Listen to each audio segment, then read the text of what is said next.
Will Mnangagwa deliver on promise to tackle corruption? Bulawayo. On November 24, Emmerson Mnangagwa arrived in Harare's main sports stadium to the cheers of tens of thousands of enthusiastic supporters.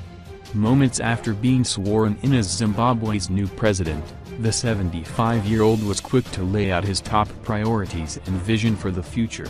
As we focus on recovering the economy, we must shed misbehaviors and acts of indiscipline which have characterized the past, Mnangagwa said in his inauguration address. Acts of corruption must stop forthwith.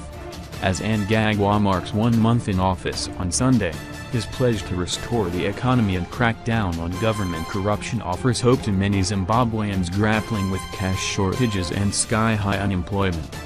This week, in his maiden State of the Nation address, Mnangagwa promised to unveil a new range of reforms aimed at boosting growth and reviving the country's key manufacturing and agricultural sectors.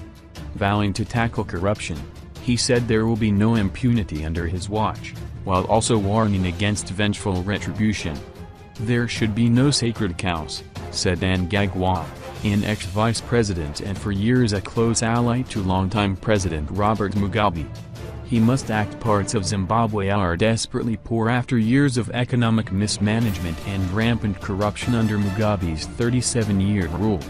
Last year, the country ranked 154th out of 176 countries on Transparency International's 2016 Corruption Perception Index.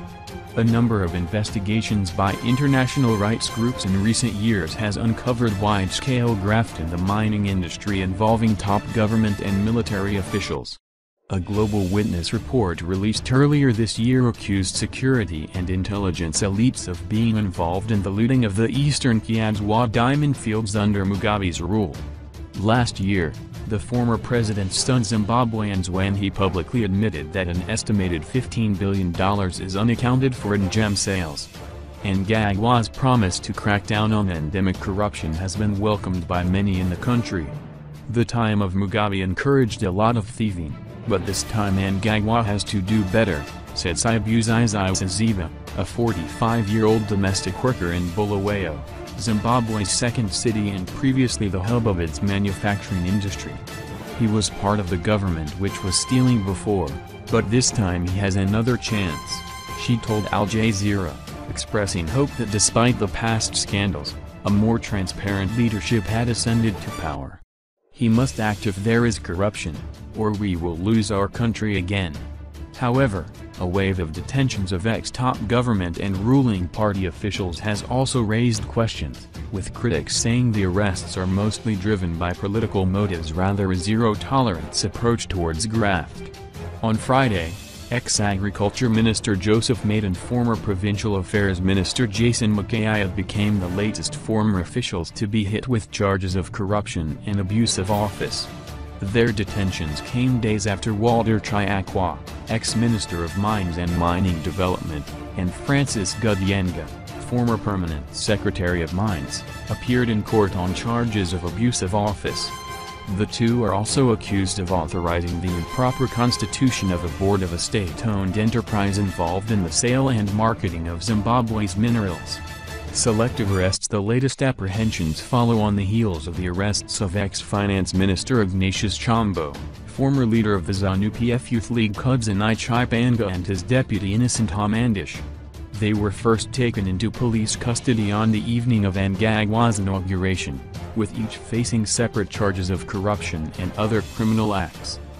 However, after being granted bail, the trio reappeared in court last week on charges of criminal nuisance for wearing ZANU-PF regalia inscribed with Mnangagwa's E.D initials and the ruling party's flag. The three were expelled from ZANU-PF last month for their alleged involvement in the Generation 40, G40, faction backing former First Lady Grace Mugabe to succeed her 93-year-old husband. Mugabe was sacked as the party's first secretary, leading to his resignation as state president days later, following the launch of a military operation aimed at targeting criminals around the veteran leader and stopping the purges of key figures within ZANU-PF. At the time, then Vice President Mnangagwa was fired and expelled from the party, but after temporarily fleeing into exile, He came to power through the army's Operation Restore Legacy Action.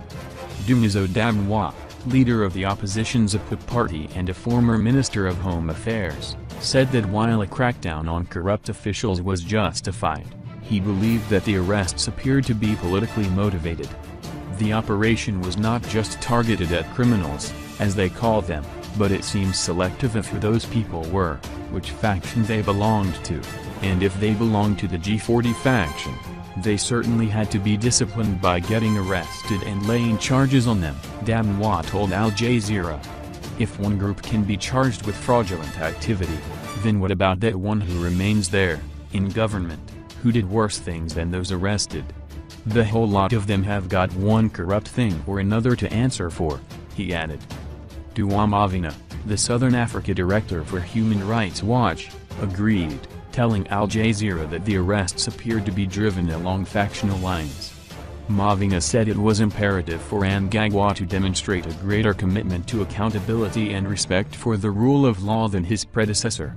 The key challenge is for President Mnangagwa to walk the talk and demonstrate through comprehensive action that his government has zero tolerance to corruption, he added.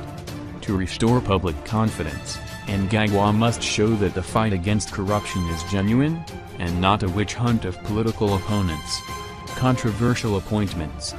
Mnangagwa, who describes himself as a military man, has appointed a number of figures to his cabinet who have been linked to corruption cases or have faced graft allegations in the past.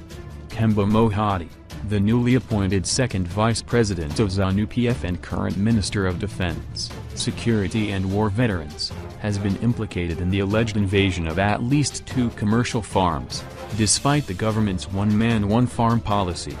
Retired Lieutenant General Sibusiso Moyo, currently the Minister of Foreign Affairs and International Relations, was accused in a 2002 UN panel experts report of having covert financial interests in the Democratic Republic of Congo while serving as director of a Zimbabwean company.